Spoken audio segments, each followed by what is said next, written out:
Saat ini sekitar 80 hingga 90% sistem logistik di Indonesia masih bergantung pada transportasi darat. Artinya, hampir seluruh aktivitas distribusi barang di Indonesia ditopang oleh truk berbahan bakar diesel. Apabila kita ingin mencapai swasembada energi nasional, maka transformasi pada angkutan barang menjadi salah satu game changer.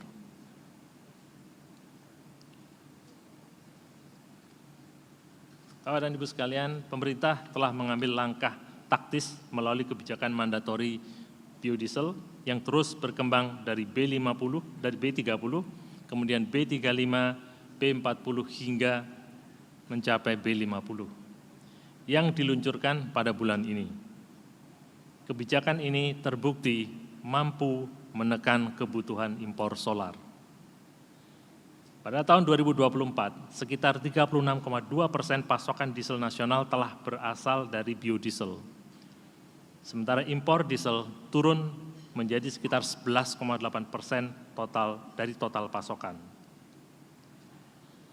Berdasarkan pemodelan yang kami lakukan, kebutuhan diesel nasional akan terus meningkat hingga mencapai sekitar 87,5 juta kiloliter pada 2040. Apabila tidak ada perubahan signifikan pada teknologi transportasi darat. Terlebih lagi, kapasitas produksi domestik bahkan setelah peningkatan kapasitas kilang diperkirakan hanya berada di kisaran 26,5 juta kiloliter. Kesenjangan inilah yang menunjukkan bahwa peningkatan produksi energi saja tidak cukup. Kita juga harus mulai mengelola permintaan energinya. Salah satunya melalui elektrifikasi angkutan barang. Namun jika kita melihat tren konsumsi energi nasional yang terus meningkat, kita juga perlu menyadari bahwa biodiesel saja belum cukup. Kita membutuhkan strategi berikutnya agar ketergantungan terhadap diesel dapat terus berkurang. Hadirin sekalian, sebagaimana disampaikan oleh Presiden Prabowo Subianto, transisi menuju energi bersih perlu diwujudkan melalui pemanfaatan listrik, termasuk di sektor transportasi. Kabar baiknya, Bapak dan Ibu, Indonesia kini telah memiliki kemampuan untuk memproduksi bus dan truk listrik di dalam negeri. Tantangan kita berikutnya bukan lagi apakah teknologinya tersedia, tetapi bagaimana mempercepat adopsinya agar manfaatnya dapat dirasakan oleh dunia usaha, masyarakat, dan ketahanan energi nasional. Sebelumnya saya mengucapkan sekali lagi selamat kepada WRI Indonesia, IFDA, CNN Indonesia, dan semua yang telah berpartisipasi. Saya rasa untuk menghadirkan inisiatif seperti ini dibutuhkan keberanian dan semangat untuk keluar dari zona nyaman.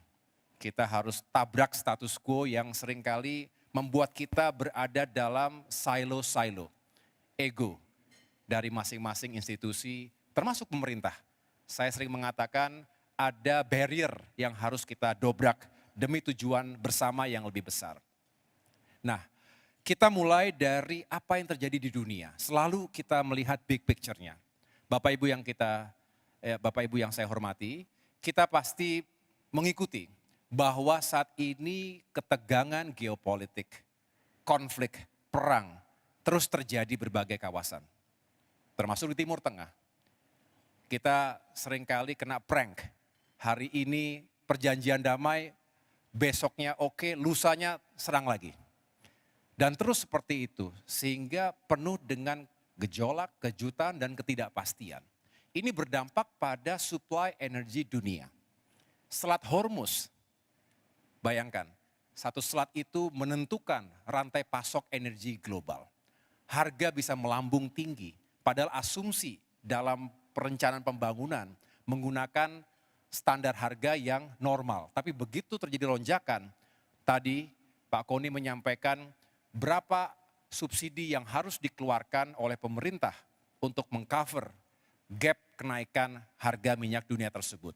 Yang kedua, dampak ekonomi lainnya, komoditas akan terpengaruh. Inflasi sulit untuk kita kontrol ketika ketidakpastian ini terus terjadi. dan everyone for himself. Setiap negara tentu berupaya untuk membangun kemandirian, membangun kekuatan ekonomi. Indonesia tentu tidak boleh tertinggal. Kita juga aspire untuk meningkatkan pertumbuhan ekonomi yang tinggi dan bisa membuat kita keluar dari jebakan middle income trap dalam 20 tahun ke depan.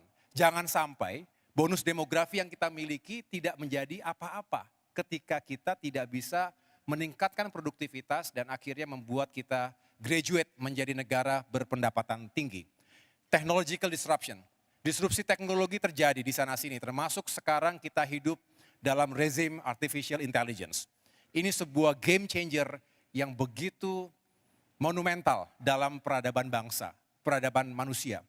Oleh karena itu, kita tidak boleh tertinggal, tidak boleh hanya menjadi konsumen, dan tidak boleh kalah di negerinya sendiri. Yang ketiga, saya ulangi yang keempat, tentu kita merasakan dampak yang lebih serius lagi, kita rasakan terkait perubahan iklim, krisis iklim, dan pemanasan global. Eropa hari-hari ini juga terus mengalami extreme heat, dan ini telah mengakibatkan korban jiwa yang cukup besar. Dan Indonesia juga seringkali harus menghadapi dampak-dampak dari krisis iklim dan pemanasan global. Misalnya pantai utara Jawa, selain menghadapi land subsidence, tapi juga rising sea level. Ini bisa menjadi existential threats, tidak hanya Pantura, tapi juga pulau-pulau kecil di Indonesia. Scarcity, sumber daya alam yang terbatas, termasuk saat ini kita ingin memastikan Indonesia punya kemandirian dan ketahanan pangan, air bersih, dan juga energi. Energi ini penting sekali bagi Indonesia yang ingin tumbuh, ingin terus melakukan industrialisasi dan peningkatan pertumbuhan ekonomi, maka sangat bersandar pada ketersediaan energi. Kalau kita melihatnya kesiapan pasar terhadap truk listrik di Indonesia, itu sudah menunjukkan tren yang sangat positif, Bu, sebetulnya. Karena kami pertama melihatnya adalah dari segi globalnya dulu. Pelaku-pelaku industri ini sekarang sudah melihatnya itu, contoh tadi sering sudah di-mention, Bu, itu adalah ESG ini sudah sebagai target. Dan net zero emission ini sudah menjadi report yang memang harus ada progresnya. Sehingga sebetulnya dengan dua hal itu sudah mendorong pelaku-pelaku industri ini untuk terus bagaimana mencari akal bersama itu untuk menggunakan kendaraan listrik sebagai solusinya mereka. Nah, kalau kami melihatnya, berikutnya itu adalah kalau sektor mana yang mungkin bisa menjadi sasaran target daripada truk listrik secara yang sudah kami lakukan itu adalah yang paling utama adalah memiliki operasional repeatable, Bu. Jadi operasional berulang. Karena dari situ utilitasnya sangat tinggi tadi yang seperti disampaikan oleh Pak Aziz maupun Pak Michael. Dari dua hal tersebut, Bu, itu adalah karakter yang paling cocok dari kendaraan listrik itu sendiri. Karena bagaimanapun juga kami ini kendaraan listrik masih memiliki batasan terhadap baterai ini bisa menempuh berapa kilometer dalam satu kali cycle penuh. Dan itulah yang akan menjadi tolak ukurnya dari mulai bagaimana kendaraan listrik tersebut bisa dapat dimaksimalkan oleh pelaku-pelaku industri tersebut.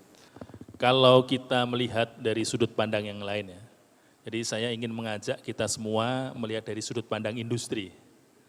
Nah, ketika kita bicara dari sisi industri, maka kita bicara satu mekanisme yang kita sebut rantai pasok atau supply chain management gitu. Nah, ketika kita masuk ke arah EV, terus khususnya yang komersial EV ya, artinya yang truk dan mungkin bus ya, kita spesifik kepada truk EV ya, kita melihat bahwa yang pertama, dukungan terkait dengan kemajuan atau pertumbuhan atau growth dari truk EV ini tentu harus didukung oleh pertumbuhan dari infrastruktur kelistrikan. Jadi ini menjadi penting karena Indonesia ini bukan hanya Jawa, Dan pengguna truk itu sebagian besar mungkin untuk industri kayak yang tadi sesi pertama ya, ada pertambangan, ada perkebunan, itu semua sebagian besar barangkali ada di luar Jawa. Jadi syarat utama untuk bisa pertumbuhan truk EV khususnya di sektor perkebunan dan pertambangan adalah adanya infrastruktur pendukung berupa ketenaga listrikan yang ada di sana harus tersedia. Kami dari sisi pelaku industri ya, kebetulan VKTR Teknologi Mobilitas ini adalah selain APM juga memiliki manufaktur manufaktur EV ya, ada di Magelang. Itu memang melihat bahwa ke depan mau tidak mau dari sisi dukungan ini menjadi sangat penting karena untuk mendukung istilahnya upaya elektrifikasi ya, itu tidak akan mungkin kejadian kalau dukungan infrastruktur pendukung tidak ada. Nah yang kedua, saat ini memang kita melihat dukungan yang berikutnya adalah terkait dengan komponen. Nah kalau kita membreakdown komponen ya, maaf ini terlalu detail ya, tapi supaya kita semua bisa mengetahui kondisi lapangan ya. Bahwa kalau breakdown mengenai industri truk sendiri secara EV ya, barangkali saat ini memang ketergantungan terkait dengan baterai ya, kemudian dengan motor listriknya masih sangat tergantung barangkali hampir 100%. Jadi ini adalah komponen utama yang barangkali dalam kategori kendaraan listrik secara umum ya, bahkan termasuk truk, ini hampir 50%.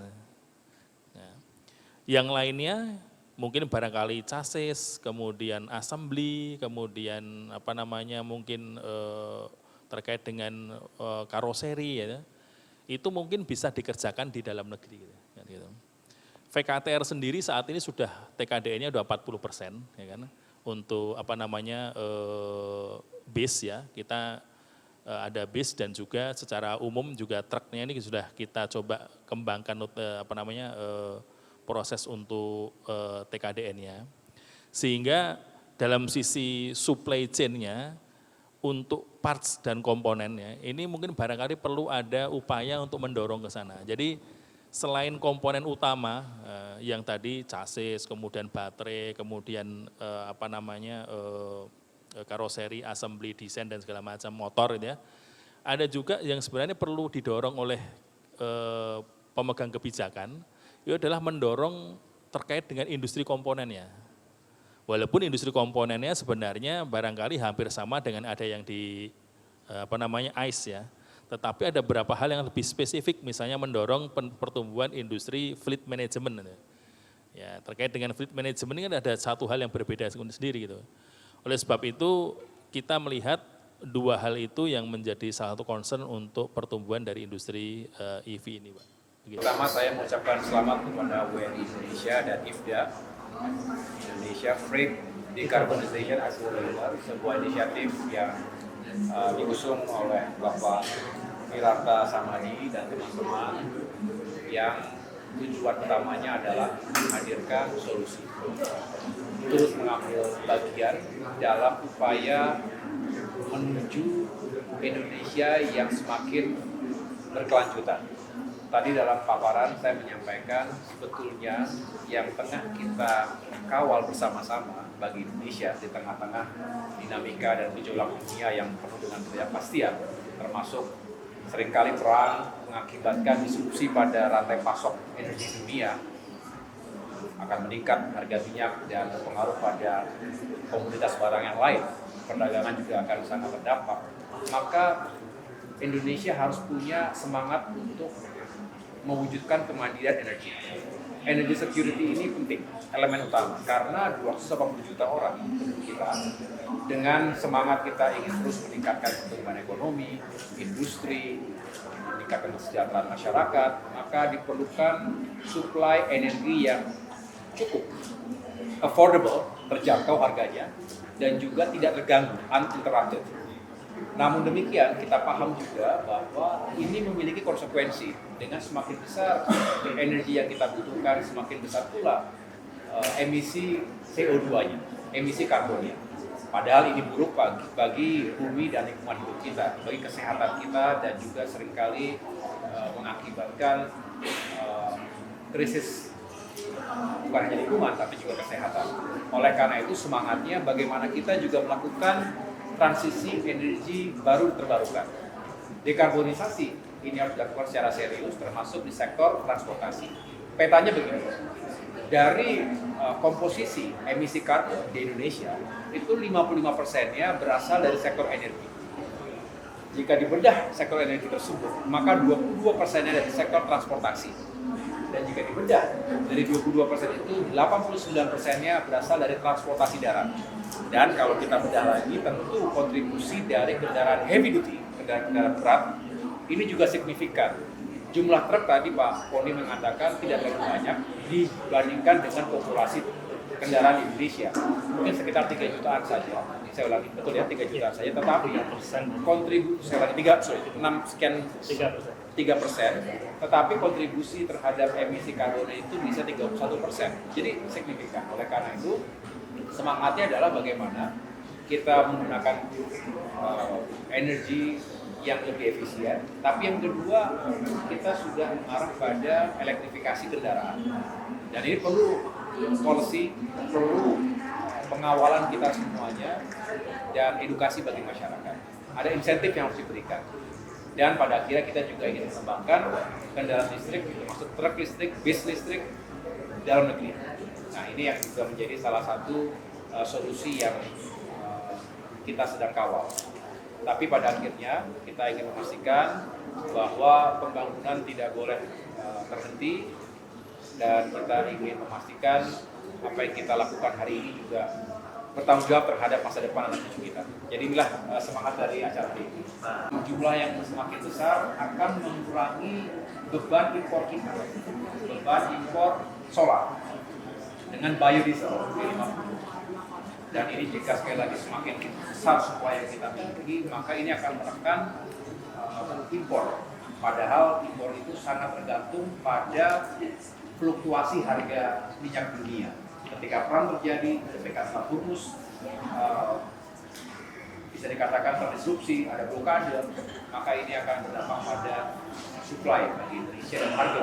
Nah, dengan demikian ini adalah salah satu upaya kita selain ini bisa lebih bersih, tapi juga bisa menjamin atau paling tidak berkontribusi dalam keamanan energi buat Indonesia. Jadi tentu elektrifikasi akan memberikan kontribusi yang diperlukan. Nah, berkaitan dengan odol, ini juga sesuatu yang menjadi isu selama ini, sudah belasan bahkan puluhan tahun mungkin. Ada permasalahan logistik yang juga harus semakin kita tahu. Kita memahami bahwa biaya logistik itu juga masih cukup besar. Bisa dikatakan Indonesia hari ini biaya transportasi logistiknya itu sekitar 14%, bahkan ada yang menghitung lebih besar dari itu terhadap GDP, terhadap PDB secara nasional. Artinya masih cukup besar komposisi logistik dari PDB. Jika dibandingkan dengan negara-negara yang maju, mereka ada di angka 8%, 9%. Jadi kita ingin menurunkan proporsi logistik tadi terhadap GDP kita. Kita pahami itu. Namun, kendaraan-kendaraan ini berbahaya. Kita sering mendengarkan, mengikuti berita bahwa kendaraan overdimension overload ini sering mengakibatkan kecelakaan lalu lintas, mengakibatkan korban jiwa dan kerusakan jalan. Jadi setiap tahun Kementerian Pekerjaan Umum misalnya itu harus mengeluarkan anggaran 40 lebih triliun untuk perbaikan atau preservasi jalan yang rusak akibat kendaraan-kendaraan yang heavy duty tadi. Bahkan lebih dari muatan dan lebih dari berat yang seharusnya. Jadi ini akan kita tertibkan, tentu melibatkan banyak stakeholder dan enforcement-nya juga harus dilakukan secara tegas tapi juga adil buat semua. Ketika kita bisa mengurangi odol, bisa mengurangi emisi dan bisa menurunkan angka kecelakaan.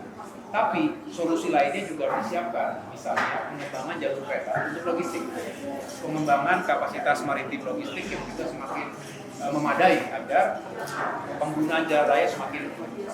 Jadi saya rasa itu yang pertama.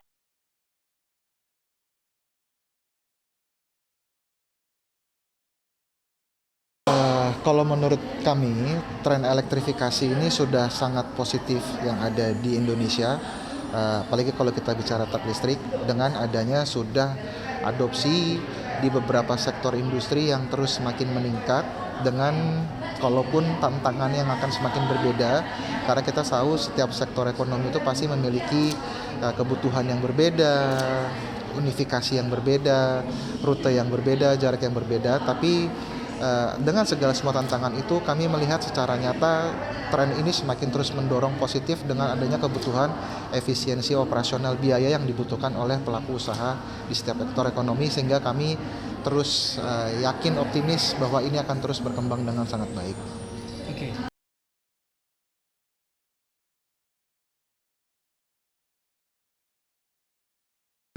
Dari MAB terhadap tantangan untuk bagaimana penggunaan truk listrik ini, kami jawab dengan kami sudah memiliki 2 fasilitas ya, di area Jawa Timur dan di Jawa Tengah, itu yang dimana sudah kami pisahkan untuk bisa meningkatkan kapasitas produksi dan untuk bisa terus menambah varian produk, di mana ternyata setiap sektor ekonomi di Indonesia ini sudah memiliki minat di truk listrik. Seperti kami sebutkan adalah contohnya di pertambangan, di perkebunan, logistik distribusi, FMCG, lain-lainnya seperti utilitas sampah, juga utilitas limbah. Sehingga terhadap varian ini kami selalu meningkatkan apa yang menjadi kebutuhan daripada sektor ekonomi dengan melihat unifikasinya yang memang menjadi kebutuhan mereka secara detail dan spesifik, di mana MAB terus berdiskusi secara intens kepada para pelaku sektor ekonomi usaha tersebut, dan juga harapan kami ini bukan hanya sekedar sektor ekonomi swasta tapi juga pemerintah, sehingga kami terus juga adanya meningkatkan nilai TKDN kami juga.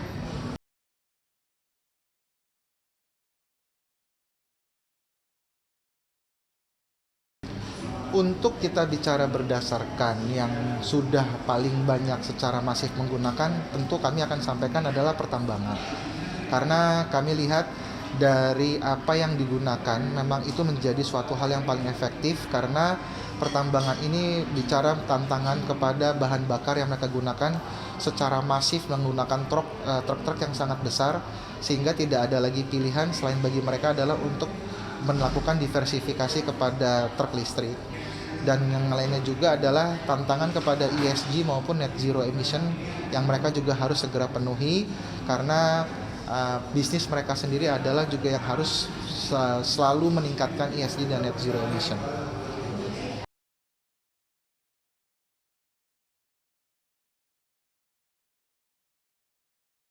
Strategi MAB adalah kami percaya bahwa kami ini bisa maju dengan cara bersama-sama melalui kolaborasi lintas ekosistem, yang dimana itu adalah dari kami sebagai produsen manufaktur, lalu dari pengguna, lalu juga dari regulator yaitu pemerintah, yang dimana juga punya fungsi seperti memberikan insentif dan lain-lainnya. Juga adalah yang tidak kalah penting penyedia mitra infrastruktur seperti charger, dan yang juga masih menjadi tantangan tadi yang kami sampaikan adalah pertambangan, itu adalah ketersediaan infrastruktur, yaitu adalah listrik itu sendiri. Jadi strategi kami terus melakukan diskusi bersama-sama, karena jikalau memang kami bisa berempat, semua pihak ini dapat duduk bersama, kami pikir semua masalah kepentingan ini bisa dapat diselesaikan dengan segera cepat.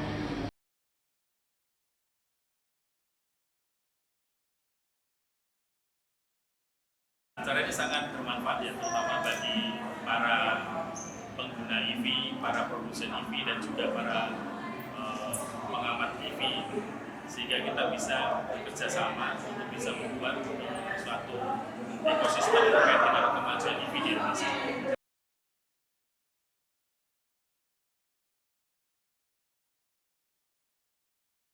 Yang pertama, kita perlu melakukan koordinasi.